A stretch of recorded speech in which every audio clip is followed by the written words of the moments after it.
Tapi kita nak cerita yang kata Nabi tu, yang kata Islam tu, janji dengan orang kafir pun tak mungkir.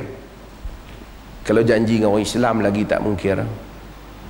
Ni janji ditepati janji jangan mungkir.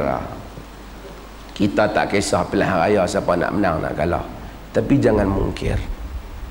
Bagi sama adil semua orang hak dia. Kita tak kisah TV3 nak kempen siapa, dia TV swasta. Tapi TV itu pun masalah sebab tak semua orang boleh dapat lesen. Orang tanya saya tentang ada apa Indon mana dalam TV duk cakap pasal macam-macam. Saya kata inilah masalah bagi sebuah negara.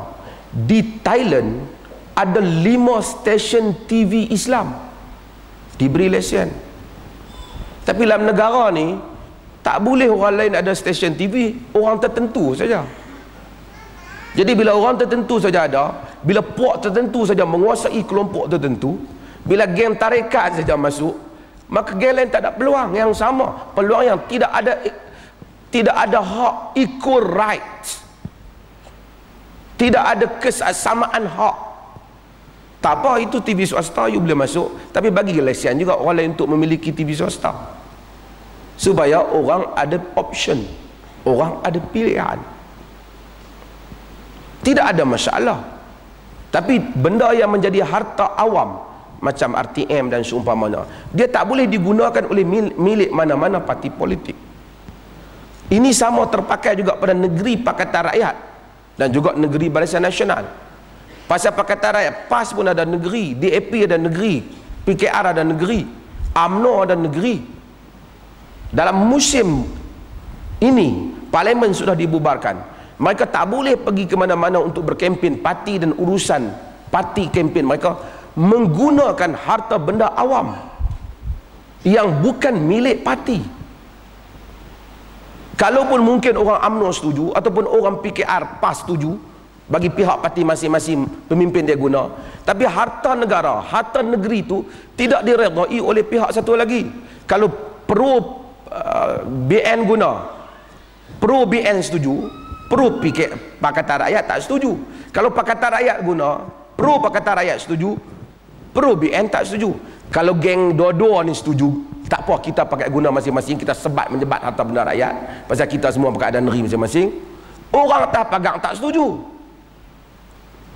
Bukan semua orang ada parti ni, bukan semua orang sokong dua-dua parti ni. 60% rakyat Malaysia menyampah dengan parti-parti ni. Mereka tak setuju.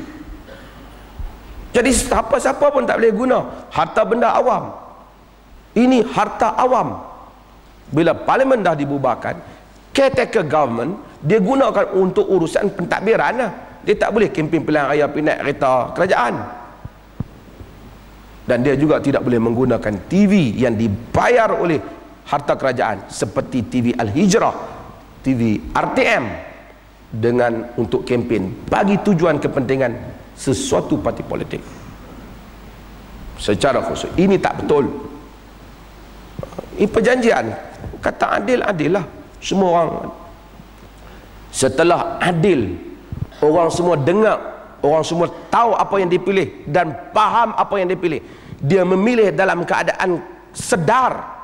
Ketika itu pemilihan yang dibuat oleh rakyat itu ada nilai dan harga.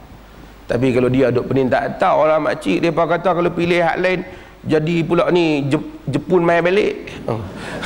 Jepun mai balik. Apa